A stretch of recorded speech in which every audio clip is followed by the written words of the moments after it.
America అవసరాన్ని Iran గ్రహిస్తే తెలివైంది. లేకపోతే సంకనాగిపోద్ది, సర్వనాశనం అయిపోద్ది. ఇదివరకు మేము చాలా చదివాం. ఆఫ్ఘనిస్తాన్ మీద యుద్ధంలో అమెరికా ఓడిపోయింది. ఇరాక్ మీద యుద్ధంలో అమెరికా ఓడిపోయింది. ఇట్లాంటి క్యూబా మీద యుద్ధంలో ఓడిపోయింది. లేకపోతే వియత్నాం మీద యుద్ధంలో ఓడిపోయింది. ఇలాంటి పుంకాను పుంకాలు స్టోరీలు చదివాం. ఎందుకంటే మా దేశంలో దరిద్రం ఏంటి అంటే మీడియాలో కమ్యూనిస్టు భావజాలికులు ఎక్కువ ఉంటారు. ఈ కమ్యూనిస్టు భావజాలికులు వీళ్ళకి పెట్టుబడిదారి విధానం అనేది వ్యతిరేకత కాబట్టి ఇప్పుడు రష్యా ఉక్రెయిన్ యుద్ధంలో రష్యా గెలిచినట్ట ఓడినట్ట 4 ఏళ్ళైనా ఉక్రెయిన్ ఏం పీకలేకపోయింది.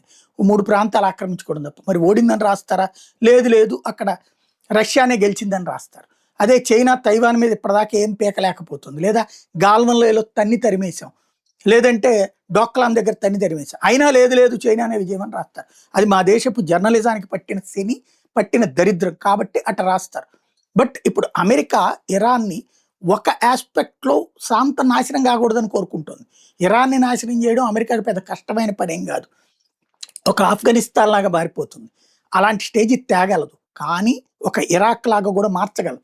కానీ ఎందుకు ఆగుతోందంటే గల్ఫ్ దేశాలు తన మాట వినవు.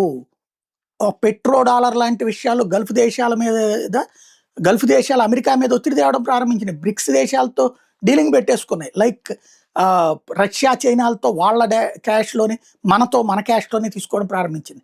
దెన్ ఇట్లాగ సాగిపోతే కనుక ఇప్పటికే దాదాపు 40 to 50% ఆఫ్ క్యాష్ ఫ్లో పోతుంది. డాలర్ నుంచి పోయి ఇటు రెగ్యులర్ కరెన్సీలోకి వచ్చింది. ఇది అమెరికాకి పెద్ద దెబ్బ. ఇప్పుడు యుద్ధం ప్రారంభమయ్యాకే కదా మళ్ళీ డాలర్ బలపడింది. ఇప్పుడు దానికి కావాల్సింది ఏంటంటే ఇరాన్ స్ట్రాంగ్గా ఉన్నంత వరకు గల్ఫ్ దేశాలు అమెరికాతో సాగుతాయి. ఆ భయం ఉంటుంది. ఇరాన్ గనక శాంతం బలహీనపడిపోతే గల్ఫ్ దేశాలు ఎవడి మాట వినవు, అమెరికా మాట కూడా వినవు. కాబట్టి అమెరికా ఇరాన్ని బ్రతకనివ్వాలనుకుంటుంది, స్ట్రాంగ్గా ఉండనివ్వాలనుకుంటుంది. హార్ముజ్ జలసంధిని మూసేయడం ఆపేసి అణ్వాయుధాలు నేను ఇవ్వను, వాడను అనే మొక్కని ఆల్రెడీ నేను చెప్పేసింది ఇరాన్. ఆ విషయంలో హార్ముజ్ జలసంధి జోలికి పోనంటే గనక అమెరికా సైలెంట్ అయిపోతుంది, యుద్ధం నుంచి విరమించుకుంటుంది. ఇది ఇరాన్ తెలివితో చేయాల్సిన ఆలోచన.